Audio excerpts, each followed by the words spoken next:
Re-Zero, Arc 7, Chapter 73, Weitz Rogen.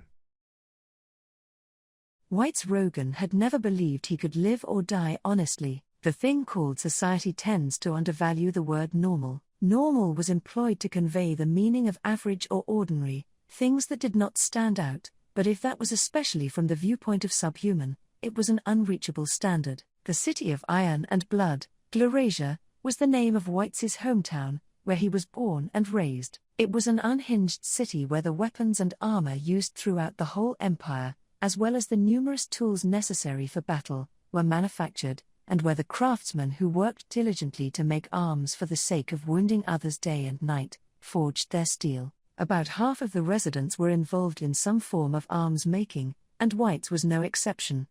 He had no parents around at the time he was gaining awareness of the things around him, and was forced to do chores in a craftsman's workshop, so he had neither interest nor pride in such work. He did the job in order to eat, and performed chores at the workshop for no other reason than the fact that the place he was born was the city of iron and blood. If the main industry was horse gear, he would help to make it. If it was agriculture, he would carry a hoe. Without fixation or interest, Weitz worked silently under the sidelong glances of the craftsmen forging steel.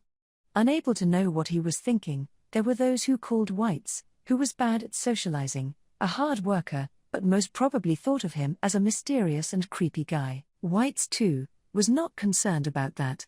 He was not thinking of getting along with anyone. He thought that since he had been alone since birth, it was natural to be alone when he died. Such an ephemeral indifference, that way of life was probably loathed by others. When suspicions arose that the materials stocked from the workshop he frequented were being sold through illegal channels, Weitz was the first one to come under suspicion. Weitz, who often worked by his lonesome, having no partner whatsoever to protect him, had absolutely no means to clear up the suspicions that had been cast on him. Ultimately, unable to clear up the false accusations, Weitz was tried for a crime he had no memory of committing, and he became a criminal.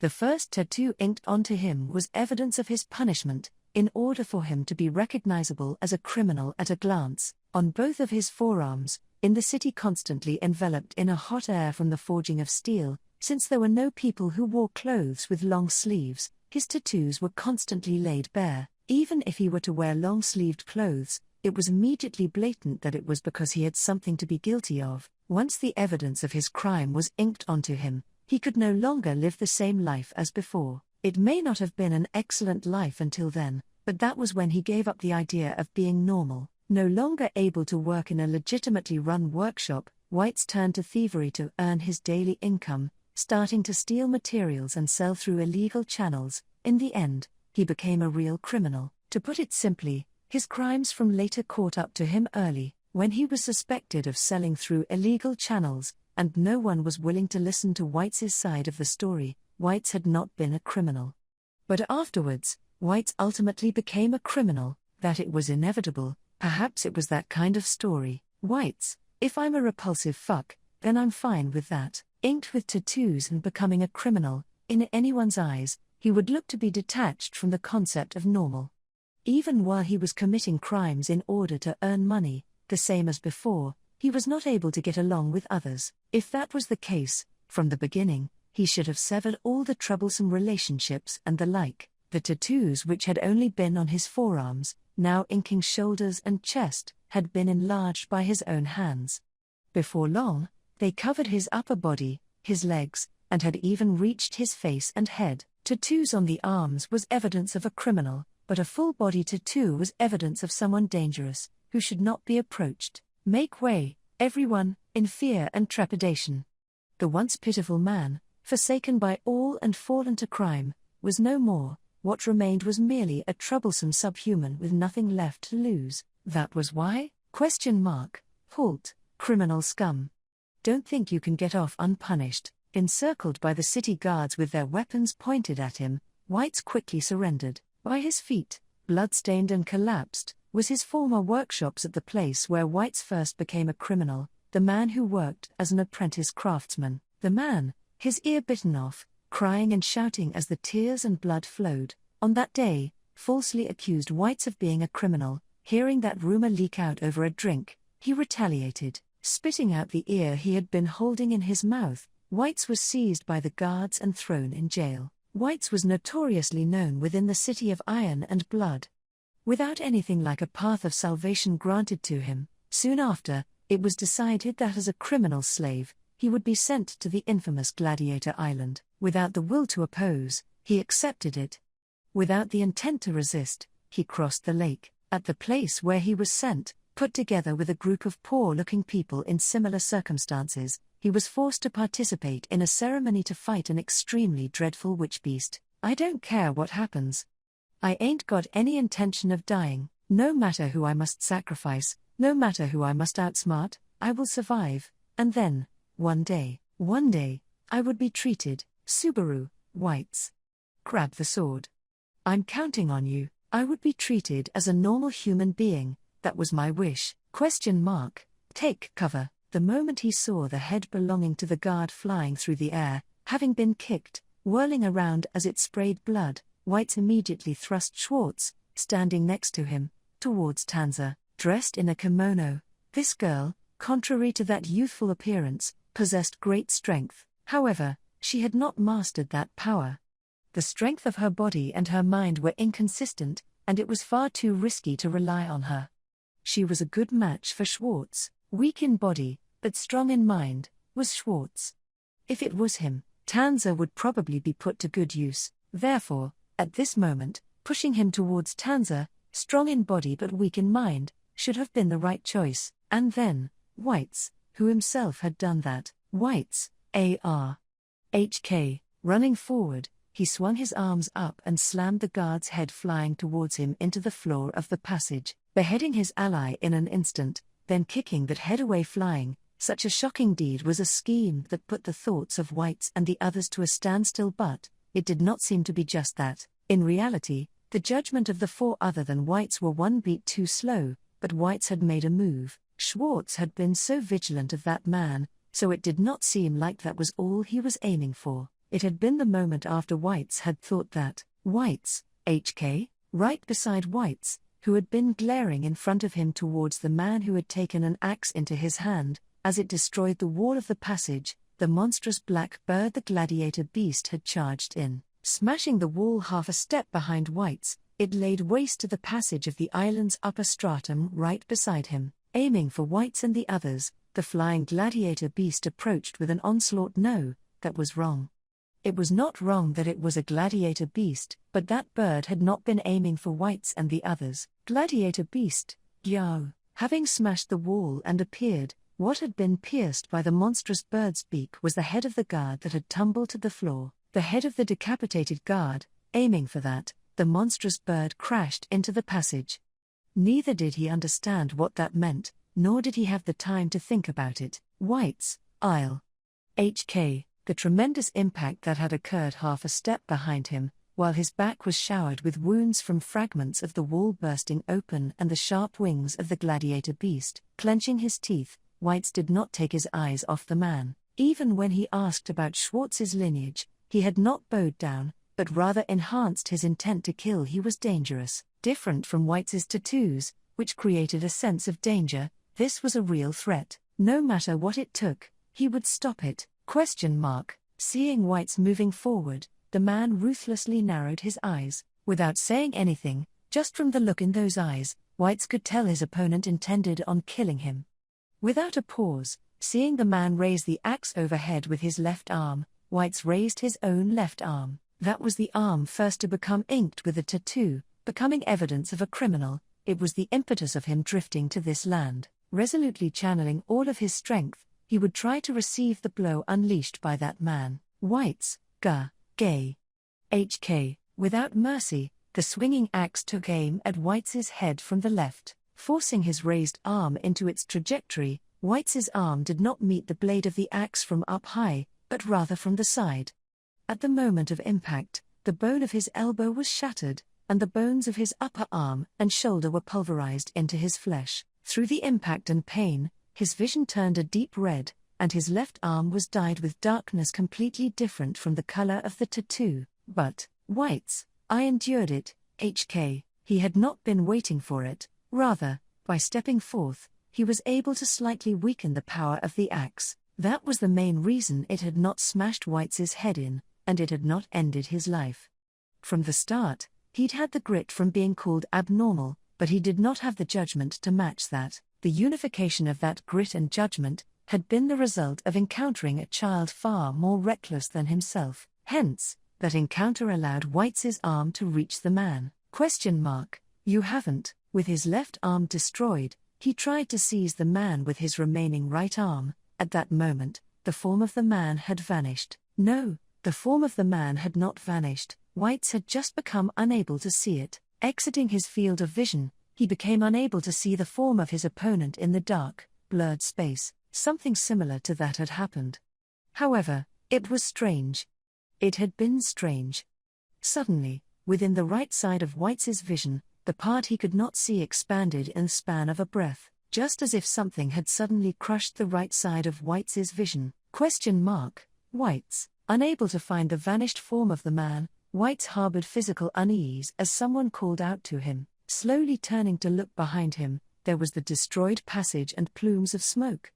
Then, he saw the head of the monstrous bird that had destroyed the passage, sent flying by the downward swing of the vanished man's axe.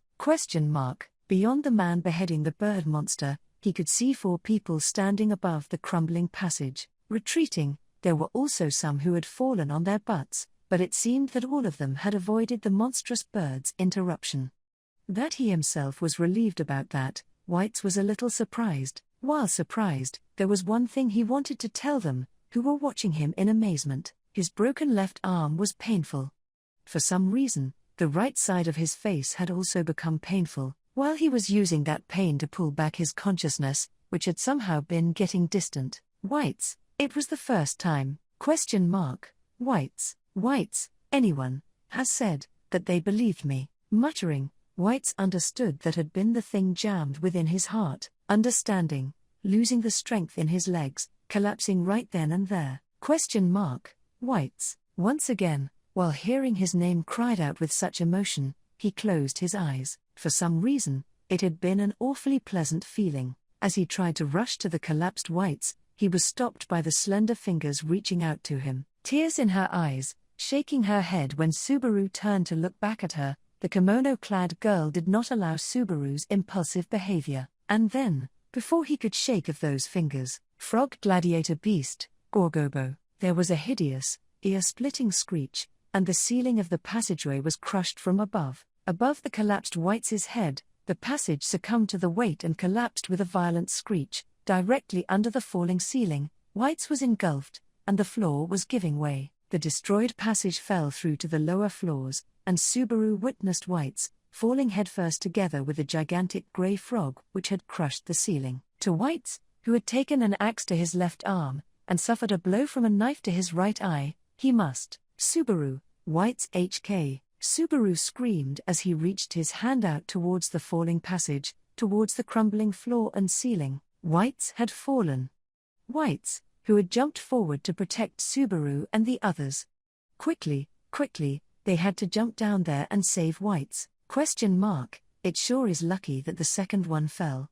Witch beasts are a pain to kill. In front of Subaru, whose thoughts had gone astray, Todd muttered, giving a sidelong glance to the collapsed passage. At his feet lay the corpse of the decapitated giant black bird. It was the witch beast that had been killed by Todd with an axe after it had crashed into the passage. The events that occurred had happened far too quickly for him to digest. What Todd had done, what had occurred before his eyes, anything and everything. Until he finished dealing with them, he could not think about anything else. About Weitz, he could not think. What had happened with Weitz, what had become of him, he could not think. He could not Todd, for witch beasts, they'll eat the corpse of the guy who broke their horn. Subaru, suddenly, Todd had said that, resting the axe on his shoulder. Subaru, who had not yet fully accepted the situation in front of him, as well those other than himself, caught their breath at Todd's words and turned to face him. Receiving the gazes of those 4 people, Todd pointed to the dead body at his feet. Todd, when someone breaks a witch beast's horn, they can make it obey them, but it seems that over the time they give it commands, it will surely stock up some resentment. When that person dies, the witch beast will eat their corpse in revenge.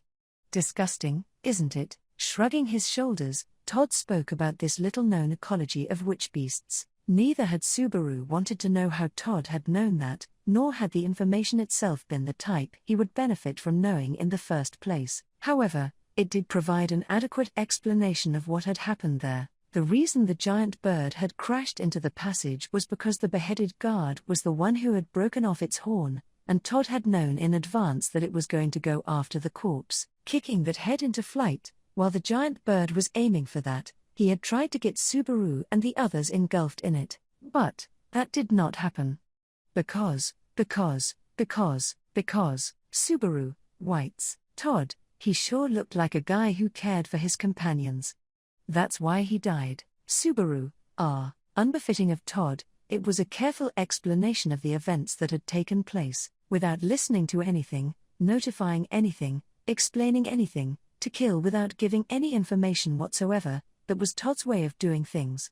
Despite that, why had he incessantly let them hear all that just now? Letting them hear, letting them understand, to let Subaru's mind move on to the next question, the relationship between the two guards who were killed and the witch beast who had charged in. Once that was settled, Subaru's thoughts could move to the next.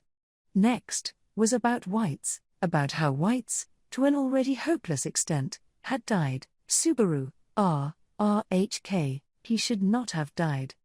Weitz should not have died, trying to protect Subaru and the others, facing this horrifying Todd, he should not have done it.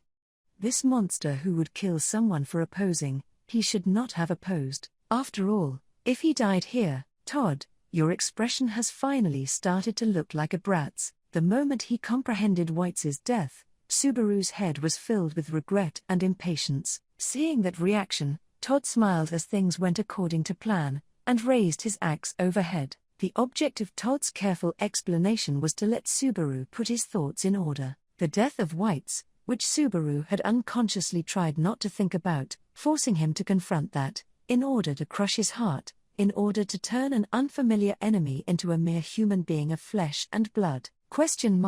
Schwartz Summer. Subaru's legs had come to a half in shock, and Hyan and Idra were still unable to mentally recover. Before the three of them, Tanza had been the first to move. Tanza set her eyes on the approaching Todd. With her arms outstretched, she stood in front of Subaru. However, Todd frowned at Tanza's conduct and, Todd, hey you're doing it all wrong. Tanza, saying that in front of Tanza, who had been standing in the way, Todd dropped to his knees on the spot. While Tanza's eyes had been captivated by that movement, the crouching Todd extended his arms up to her inner thighs, and raised her up. Just as that happened, Tanza's small body floated up and was thrown to the side. Destroyed by the giant bird, through the large hole in the wall which connected to the outside. Tanza, even though she had physical abilities that were unthinkable for a child, she could not defy gravity or the laws of physics. Naturally, her body was not even heavier than an adult's, as Tanza's weight was that of a single little girl. Instantly, Tanza reached her arms out, but her slender fingertips had nowhere to reach, and her body was thrown to the other side of the island. Todd, have fun. Thrown into the air, Tanza's screams quickly faded as she descended. Thus, with Tanza, who had been standing in the way, now gone, there was no one left to protect Subaru and the others from Todd's axe. His Excellency the Emperor's. Todd, yeah? He is His Excellency the Emperor's son. Are you insane? Glaring at Todd, who had turned around, Idra cried that out. Eyes bloodshot, his friendly facial features burning with anger, he reproached Todd for not being swayed by the lie that Subaru was the illegitimate son of the Emperor of Wallachia. However, Todd's answer to that complaint was simple. Wordlessly, he merely swung his axe to smash Idra's head in. Idra, whoa! Just before his head was smashed in, Idra, his clothes having been yanked, fell on his butt. The axe missed and landed behind Idra, whose eyes widened, while Subaru, who had yanked him up, shook his head hastily. It was impossible, words would not get through to him. From the start, this threat itself had been a mistake. Subaru had tried to rely on taking the easy way out. As punishment for that, he had fallen into this situation. Todd, did you dodge that? My bad. However, readjusting his grip on the axe, Todd turned to the side with a disgusted expression. At the end of his gaze, nearby Subaru and Idra, who had fallen on his backside, Hyan had used his camouflage with the surrounding scenery. Assimilating with the destroyed floor and walls, you would not be able to tell Hyan was there, but it was not like he would be able to quickly move. Todd, disappearing right in front of me, what's your plan? Hyan, Schwa. Meeting eyes with Todd, Hyan flinched, and his camouflage was instantly disrupted. Until then, it had been a perfect assimilation with the scenery, as if that part of a painting that had been ruined. It became something exceedingly unsightly that he was unable to look at. This time, it was a red pain gushing out of Hyan that had been applied there. Hyan, taking the blow from the axe on his shoulder, it cleaved through to his lower chest, and Hyan collapsed. As his blood profusely flowed out of him, the camouflage of his body was undone, and the remains of the grey lizard man fell over with a thud. Weitz died, Tanza was thrown out, and Hyan had been killed as well, one after another, before the eyes of Subaru, and then, Idra, Weitz a duel. HK, his voice trembling, taking his eyes off of the slain Hyan's corpse, Idra stood up, pointing his finger at the man who, just a moment ago, had killed his comrade before his eyes, while gnashing his teeth. Idra's face was red with anger, blue with fear, and not knowing what to do, his face turned white as he glared at Todd. At the grounds of Sparker, he had told a lie to inspire Subaru and the others, and to encourage himself. Different from Subaru's cheap lies, the lie about his title carried ideals. Idra, if you're also a warrior, perhaps too idealistic, those ideals of Idra's were betrayed. Todd, wow. Idra, HK, there was no doubt it had been a faint hope, but Idra's offer was frantic and earnest. Shouting in a loud voice to cut him off, Todd attacked Idra, who he was trying to be strong, even if it was just a bluff, while he was unprepared. Thus, he thrust his blade during that unpreparedness. Idra, Gar, Todd, I'm not a warrior, I'm a soldier. Idra, fallen to his knees, raised his trembling hands to his neck. Lodged in the middle of his throat was Todd's knife, its sharp tip protruding from the back of his neck. Even so, Idra's hands grabbed the handle of the knife to pull it out. And then, before he could pull it out, the axe smashed through Idra's head from directly above. Idra fell forward, and Todd pulled the knife out from his body. Idra's corpse, which had clumsily fell over, and Hyan's corpse were lined up like something out of a nightmare. Beyond that, Weitz's body was buried in the debris of the collapsed rubble. Had something happened to Tanza, who had fallen from up high and had not returned? Come to think of it, the frog that fell together with Weitz should be down there as well. If so, Tanza, and also the gladiators of this island. Todd, what's actually happening here? Subaru, Todd, are you really the child of His Excellency the Emperor? Todd, carrying the axe on his shoulder, looked down at Subaru, who had slumped down with empty eyes, having lost his comrades, lacking the willpower to run away. As the man gazed at his state, Subaru understood why he had been kept alive until he was the last person. The lie Subaru had told, that he was the Emperor's illegitimate son, properly drove a wedge into Todd. He, too, had been considering the possibility that Subaru was really the Emperor's illegitimate son. Subaru, then, Todd, Subaru, why don't you just surrender, or something? I'm the Emperor's. If he had considered the possibility that Subaru was the son, then there should have been some room to consider the appeal of Subaru and the others. With this strategy, Subaru decided to go along with Tanza and the others' misunderstanding because he thought it would be the best way to revive the mentality of his unit, and because it was a gleam of hope. It was possible that Todd, instead of opting to kill each other, would choose to raise the white flag in order to survive. But as a result, Subaru would have lost all his comrades, while Todd had taken hold of his life. Subaru, why, what is it? You're, Todd, if I do something like surrender, I would get killed with a lazy reason, and there would be nothing I could do. Subaru, Todd, I've decided that when the situation is in my favor, it's always better to inquire about the authenticity of a matter. I can devote my thoughts to making a decision, and it's also harder to make a mistake. That and, it gives me peace of mind. At the last reason, which seemed to be the most important with the way Todd put it, Subaru took a breath. Just as if all this time, Todd had been strangling his neck, that was what it felt like. Todd, regardless of whether you're the Emperor's illegitimate son or not, it's your name that I'm curious about, man. Subaru, my name? Todd, Natsuki Schwartz, that's similar to the name of a scary guy I know. And to top it off, the way you smell is also really similar to that scary guy. With a small sniff, Todd looked at Subaru with cold eyes. Something about his smell, back during the first massacre when he first came to know that Todd had arrived at the Gladiator Island, he had been told the same thing. His smell, having been told that, an unpleasant hunch emerged within Subaru's mind. Subaru, do you know about the miasma? Todd, miasma? Ah, no, that's not it, don't get the wrong idea. It really does smell, your body odor. I have a bit of a good nose. That's why it's so strange. Subaru, Todd, hey you, do you have a brother or something? If so, I'd be happy to keep you alive as a bargaining chip with him. Denying Subaru's question, what had followed was a surprising proposal. I'd be happy to keep you alive. To think such a thing would come from Todd's mouth. Furthermore, the older brother Todd was spoken of, was in all likelihood none other than Subaru himself. He had thought that the Subaru with longer limbs was the older brother of the shrunken Subaru. Moreover, since Subaru seemed to remember introducing himself to Todd while he was dressed as a woman, he might be suspecting a relationship with Natsumi Schwartz. In any case, if not killing had become an option in Todd's mind. Subaru, the deaths of Weitz, Hyan and Idra had occurred right next to him. If he closed his eyes, the deaths of Gustav and Old Man Null also came to mind. He could also see the many gladiators' deaths, their remains, that he had witnessed along the way. Absolutely everyone had ended up dead.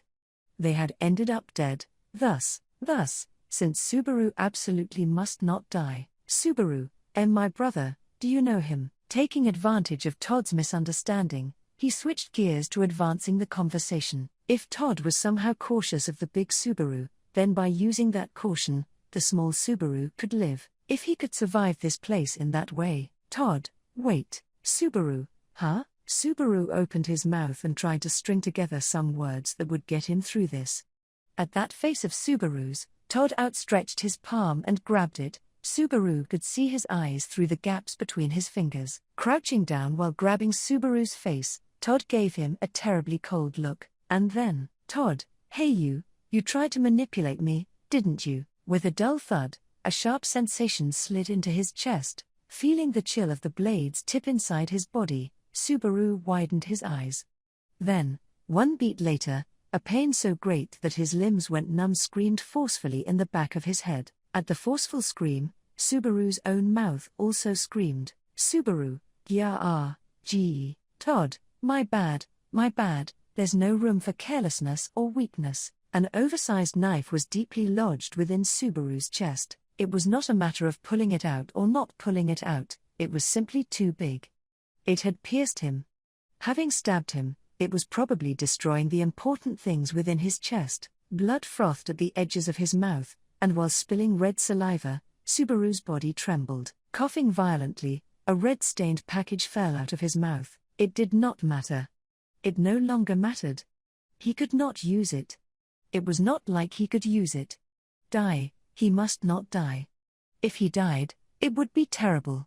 If he died, dying would be. He must not die. Todd, don't move. Lying down, trying to crawl away from that place, Subaru's abdomen was stepped on by Todd as he spoke. So that he could not move, so that he could not get away, he had been stopped. Having stopped him, in front of Subaru, Todd raised his axe overhead. It hurts, and it's scary, and it's terrible, and it's dangerous. At least, this red, this cold pain, this, at least this, I must, stop this. Subaru, I must, not, die. Todd, ready, and, weakly, he raised his hands to protect his head. It had been useless. Subaru's hands, the head beneath it, and his very life, the blade of the falling axe pulverized all of it. Subaru, HK, as his head was smashed in, everything contained inside of him had spilled out. Feeling as if he had been watching that horrific scene, a scream exploded from the depths of Subaru's throat. Reaching out both of his trembling hands, he touched his own head. It had not been smashed.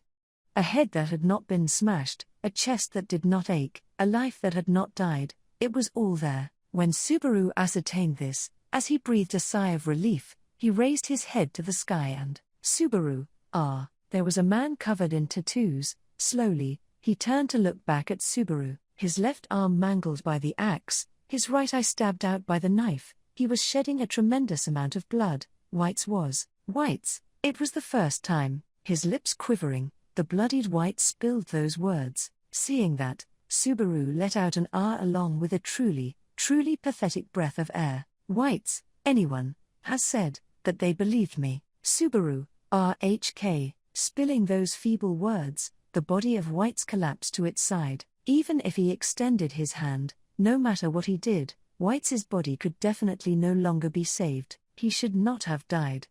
Subaru should not have died. He should not have let it become absolute. Subaru's starting line, restarting at the point of death, continued to move forward. Subaru, RHK, when people who could not be saved emerged, the heart of Natsuki Subaru would be shattered.